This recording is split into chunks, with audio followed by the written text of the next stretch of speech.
Premier League clubs have never spent more money trying to score goals. Hundreds of millions on strikers, record-breaking transfers, elite finishers brought in to decide tight games. And yet, something strange is happening. Burmo for Šeško! Right on half-time. Forward goals per game are at their lowest level in over a decade. Open play goals are falling across the league. Penalty boxes are more crowded than ever, and even the most dominant teams are walking away from matches with 65-70% possession and nothing to show for it. This season alone, we've seen opponents register 0 shots on target and still survive. We've seen teams create over 2 expected goals and fail to score. We've seen elite strikers touch the ball dozens of times in the box, yet find every angle blocked, every lane closed, every finish rushed. So what's really going on? Have Premier League strikers suddenly lost their edge? Or has the league quietly changed the rules of the game?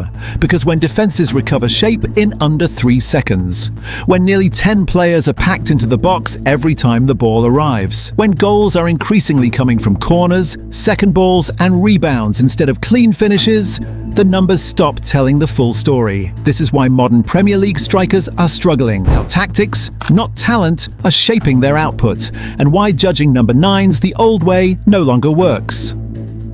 The starting point is simple, but it's genuinely uncomfortable to admit. The Premier League has become harder to score in, and it's completely by design. This season, goal droughts aren't just affecting struggling teams or strikers going through rough patches. They're showing up across the entire table, including at clubs that are dominating possession, controlling territory, and camping in the opposition half. And the explanation isn't that players have suddenly gotten worse. It's structural. The game itself has changed. Across the Premier League, the way teams defend has shifted dramatically over the last 5 years. Clubs are no longer trying to win matches by going toe-to-toe in attacking firepower. They're winning, or at least surviving, by systematically removing space. Modern Premier League defending is built around something called off-the-ball compactness.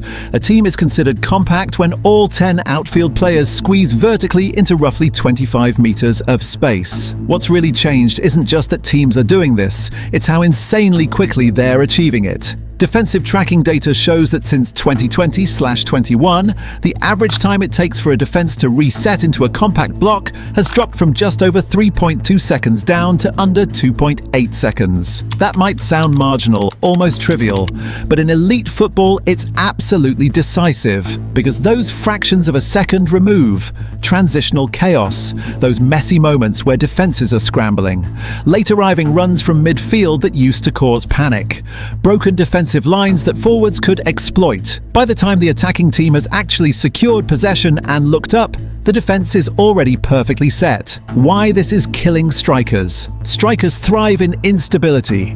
They live for those moments when defenders are turning, backpedaling, or having to make split-second choices between marking 2 different runners. Those moments are vanishing. Instead, modern number 9s are receiving the ball with 2 centre-backs already right on top of them, engaged and ready.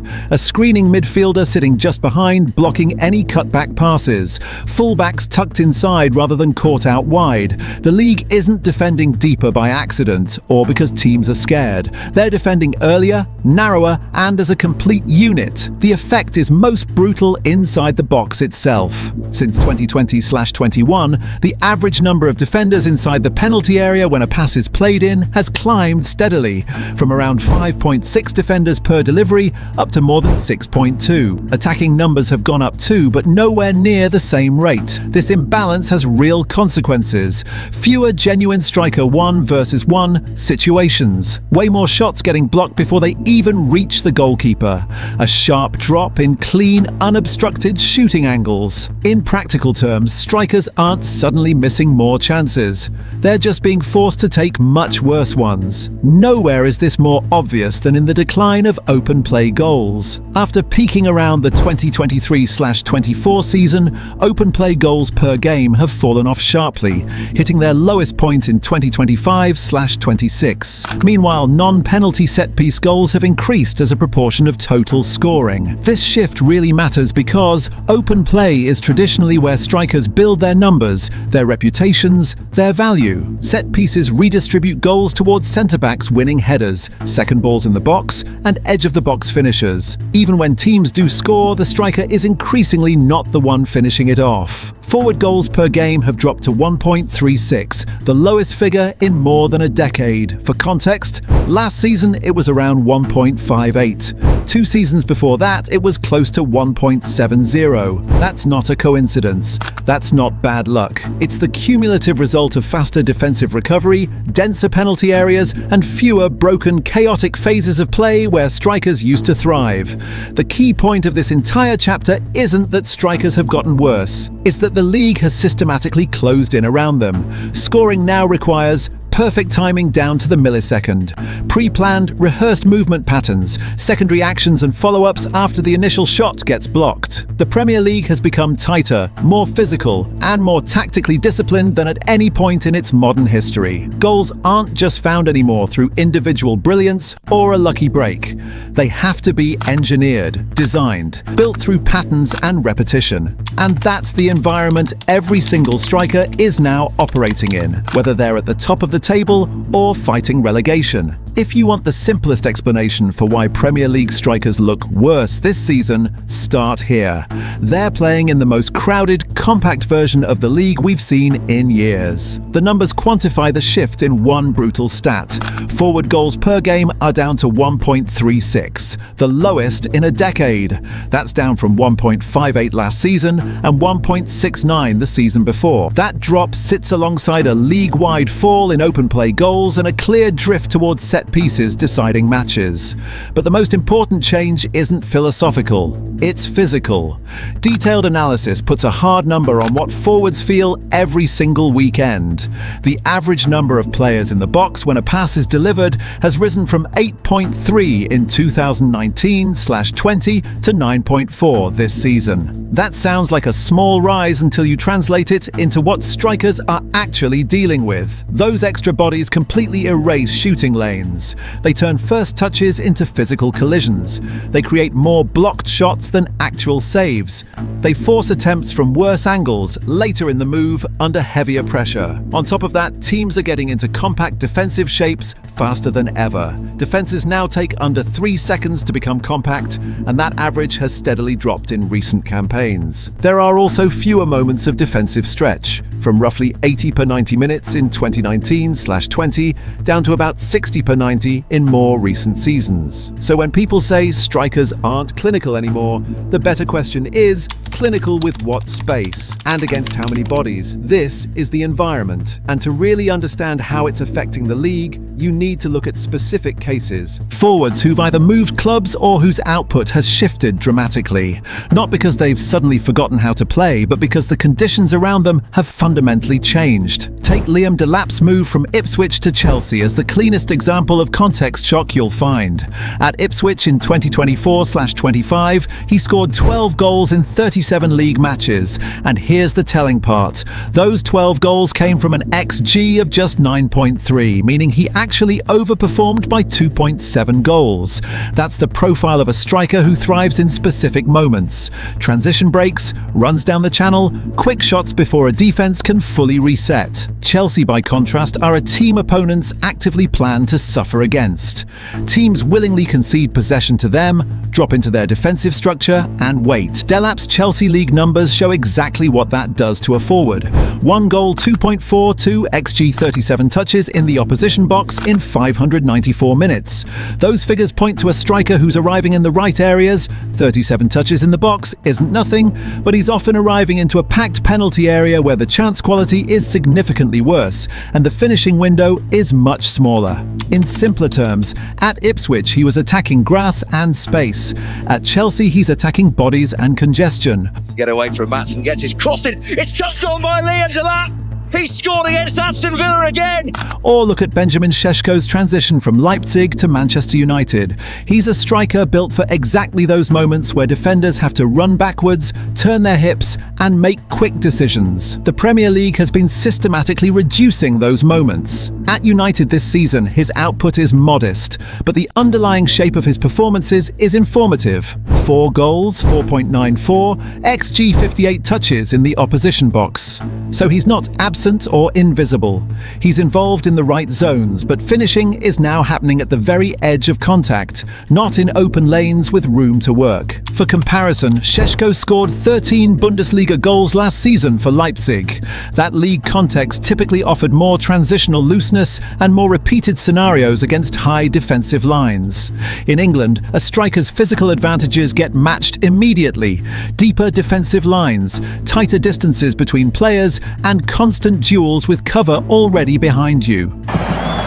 Can he get his first Bundesliga goal, or will he lay it off? Oh, he can get his goal! This is why Šeško's adaptation isn't just about getting used to the pace. It's about getting used to scarcity. Scarcity of clean turns, scarcity of clear lanes, scarcity of being isolated one-on-one against a centre-back. Then there's Viktor Gyökeres, whose move from Sporting to Arsenal might be the perfect case study in how a transfer can fundamentally change the entire meaning of a striker's numbers. In Portugal, his output was absolutely absurd. 39 Primeira Liga goals in 2024/25, with an XG of 30.9 and elite conversion and accuracy metrics across the board. He wasn't just scoring, he was operating in a league environment with more open games, higher defensive lines, and way more transitional frequency. Viktor Gyökeres. It's Gyökeres! At Arsenal, he has 5 Premier League goals, 6.49, XG, 92 touches in the opposition box. That last number really matters. 92 touches in the box tells you he's not being starved of involvement or frozen out. What it suggests is that he's receiving the ball inside the box in conditions that are significantly less favourable. Packed penalty areas, bodies constantly between striker and goal, defenders already set and organised, and Arsenal's overall scoring context reinforces this reality. Analysis shows that this season's goal environment is increasingly shaped by set pieces and drastically reduced open play vulnerability. So even for a big money signing, many games are being decided by corners, second phase moments, and marginal details. This is why Arsenal supporters can watch him be genuinely active throughout matches and still feel like he's not being decisive. In a box with 9.4 players on average, activity alone doesn't guarantee clarity or clean chances.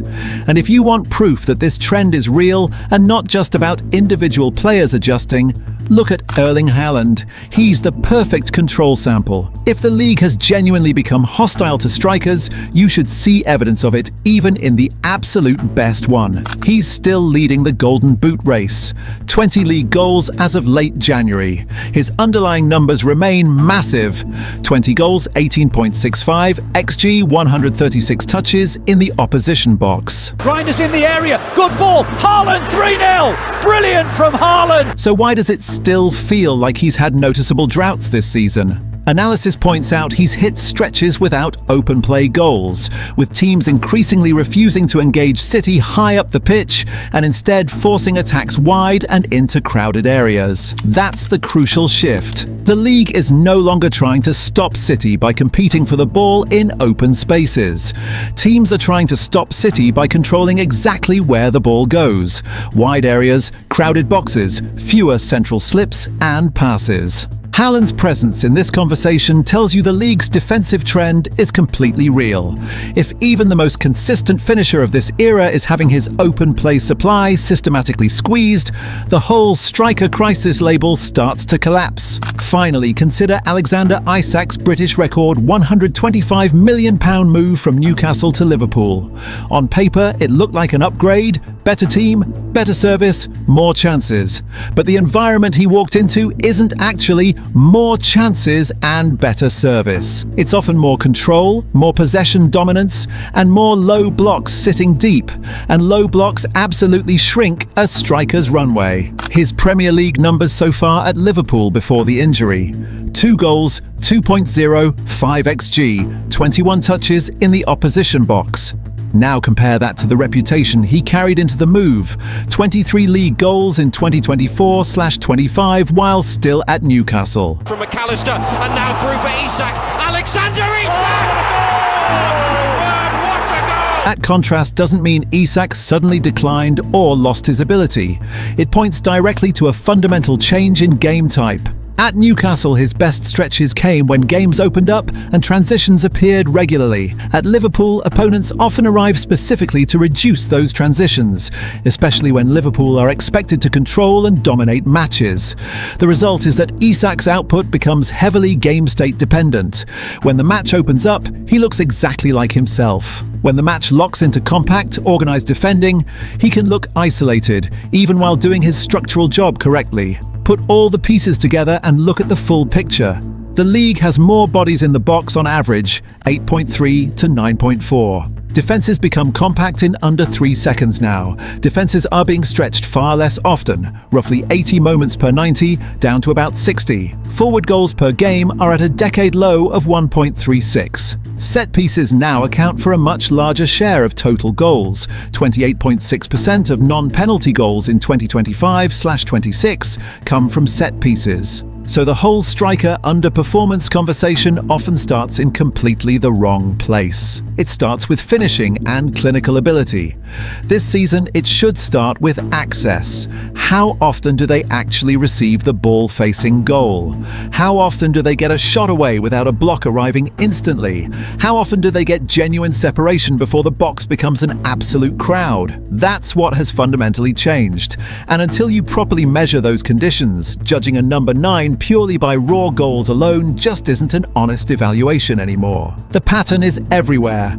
Massive possession, total control, and strikers still trapped with no space to shoot. Arsenal 0-0, Nottingham Forest Arsenal, 60% possession, 15 shots, 3 on target. Forest, 6 shots, 0 on target. Arsenal controlled everything. Forest barely threatened, but control isn't the same as clarity. Arsenal's XG was over 2.0, Forest's was 0.34. Arsenal created chances but couldn't finish. That's what low blocks do. Let you shoot, just not cleanly. What the striker faces: central zones locked down, defenders tight on every touch, shots blocked or taken after the defense has already reset. The game feels one way but ends 0-0.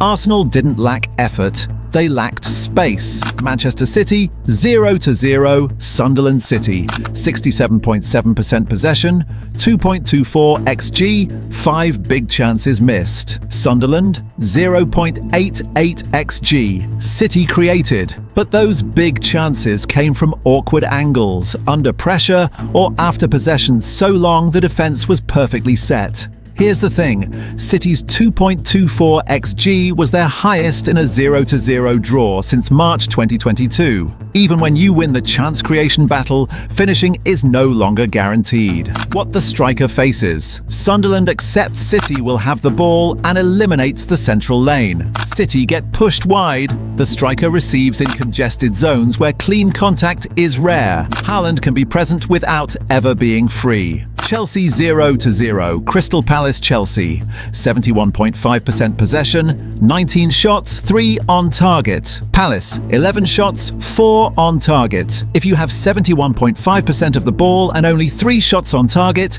it means the opponent forced you into low-value shooting. Wide angles, blocked attempts, shots after the defense is set. Chelsea had 11 corners. That became their main weapon because they couldn't break Palace's structure in open play. What the striker faces: Palace defend in layers. The striker becomes a reference point, not a finisher. His job: pin defenders, lay it off, fight for second balls, hope the next phase creates something. Manchester United 1-1 West Ham United, 64.9% possession, 17 shots, 1.8 XG. West Ham, 0.79 XG. United had 42 touches in the opposition box to West Ham's 28. But it still felt tight. Why? Because shots arrived with defenders already set. The difference between 1-0 and a comfortable win isn't effort.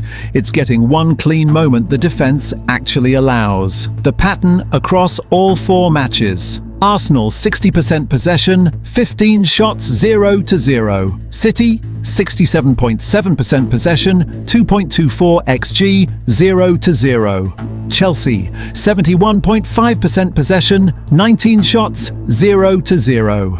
United, 64.9% possession, 1.8 xG, 1-1. Same story, different teams. Possession and xG don't guarantee striker-friendly conditions anymore. The league has systematically engineered games to keep strikers uncomfortable. Pushed wide, crowded boxes, low-quality shots, heavy reliance on set pieces.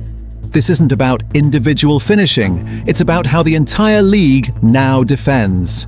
Look, by now it's obvious the Premier League didn't accidentally get harder to score in. It evolved, and when defences changed, attacks had to figure things out.